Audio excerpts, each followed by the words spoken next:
Digital marketing saya prediksi akan tumbuh pesat di tahun 2022. Khususnya saya melihat ada 10 tren yang wajib digunakan oleh brand dan perusahaan ketika melakukan digital marketing di tahun 2022. Saya Iwan Setiawan dan ini adalah analisis.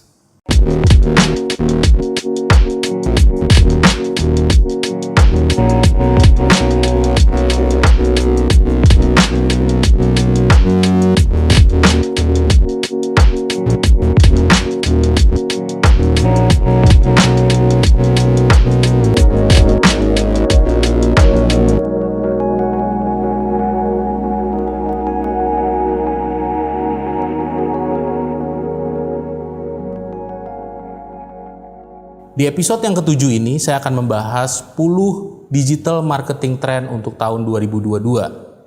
Tetapi di episode kali ini saya akan membahas hanya 5 yang pertama, dan nanti saya akan membahas 5 berikutnya di episode yang ke-8. Mari kita simak satu persatu 10 tren tersebut. Tren yang pertama adalah from Y to Z. Saya melihat ada peralihan dari definisi anak muda dari Gen Y atau milenial menjadi Gen Z atau Centennial. Yang kita sering anggap sebagai definisi anak muda saat ini adalah milenial. Banyak orang mengira bahwa milenial ini adalah segmen remaja. Padahal kalau kita lihat usia dari Gen Y atau milenial saat ini berkisar antara 26 sampai 40 tahun.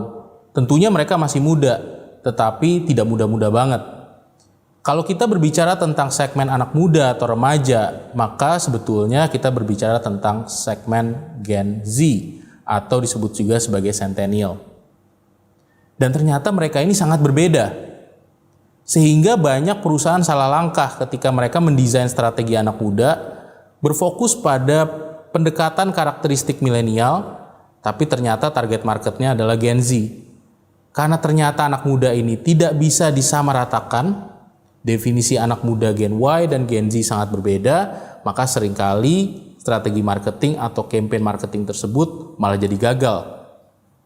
Mari kita simak apa bedanya Gen Y dengan Gen Z. Gen Y adalah segmen yang sangat jaim. Mereka selalu ingin menunjukkan the best version of themselves. Mereka menyebutnya the best version of me. Sehingga segmen ini menumbuhkan satu sosial media yang sangat terkenal yaitu Instagram. Karena di Instagram kita bisa menunjukkan the best version of ourselves.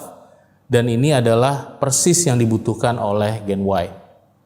Sementara kalau kita lihat Gen Z adalah segmen yang sangat otentik. Mereka ingin menunjukkan diri mereka sendiri apa adanya.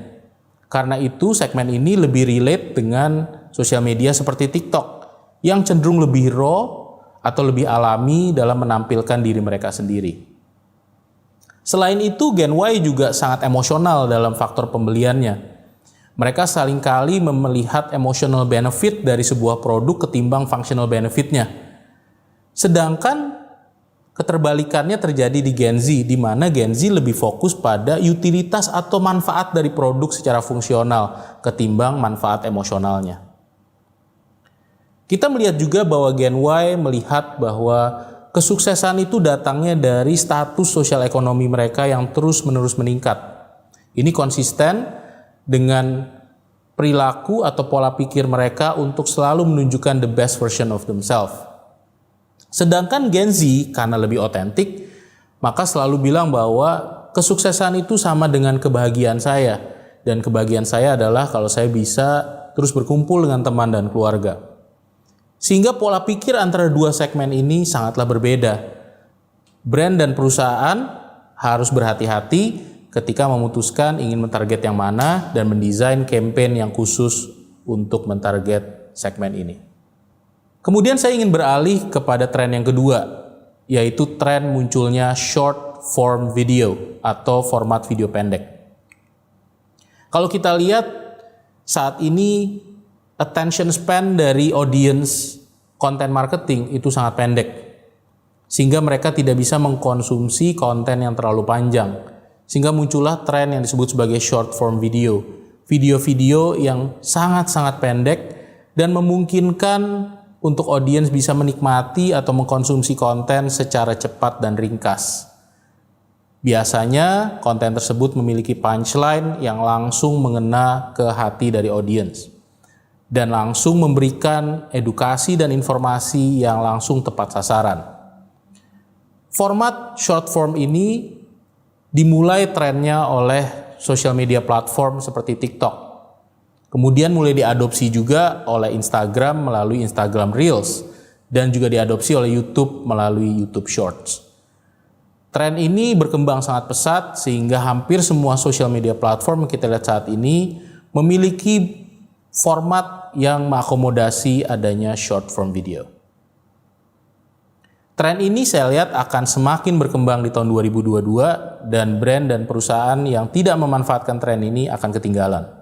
Yang ketiga adalah tren penyeimbang dari tren yang kedua tadi, yang saya sebut sebagai episodic content. Ternyata masih ada segmen audiens yang mengharapkan konten yang lebih detail dan lebih panjang.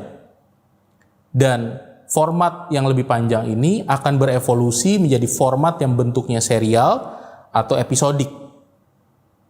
Sehingga lebih mudah untuk dikonsumsi, tidak terlalu panjang meskipun terus-menerus bersambung.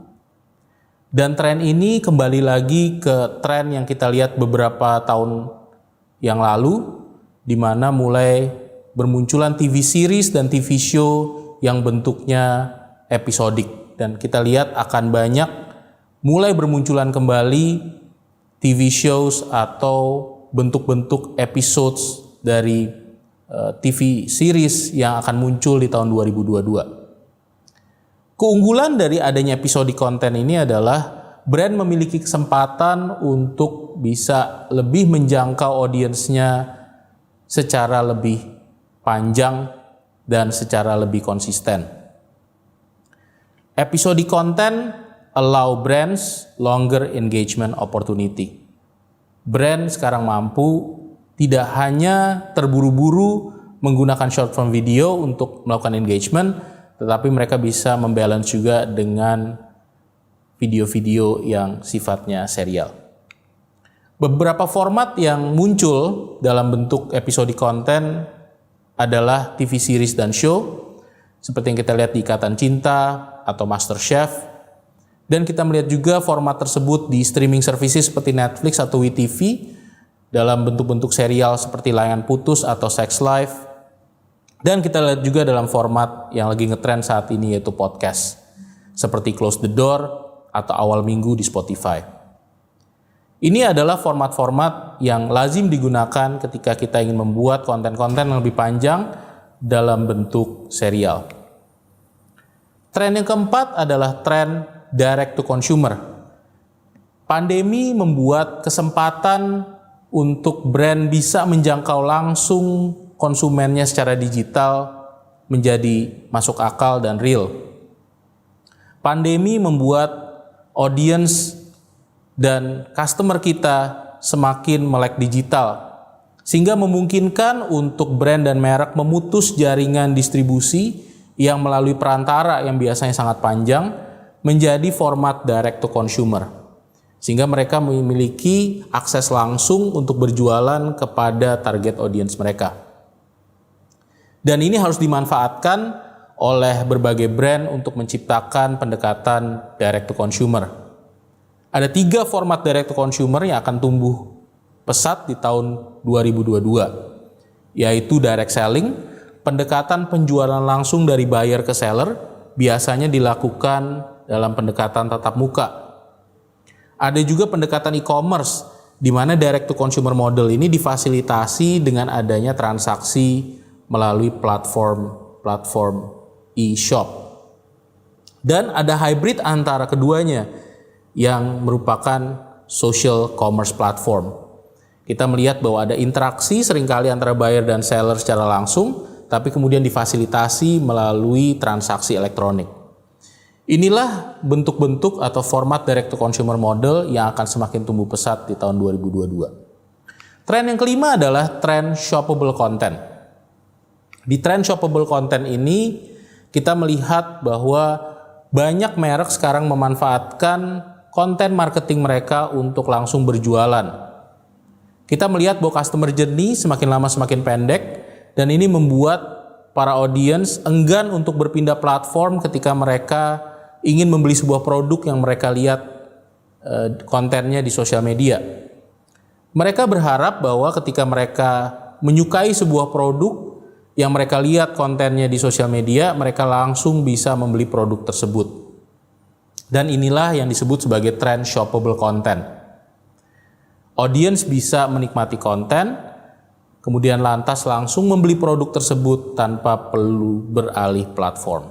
Dan kita melihat format-formatnya berkembang sangat pesat dan jenisnya mulai sangat bervariasi. Mulai dari social post biasa yang kemudian ada call to action untuk pembelian, atau bentuknya dalam bentuk video yang menginspirasi orang untuk melakukan aktivitas pembelian, atau bentuknya user generated content atau konten yang dibuat oleh user, bukan dibuat oleh brand. Biasanya di-incentivize oleh brand agar user mau menciptakan konten, misalnya melalui kontes. Dan ada juga yang bentuknya dalam bentuk shoppable ads atau iklan.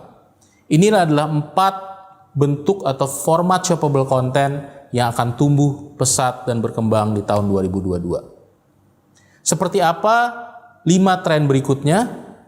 Nantikan di episode yang ke-8.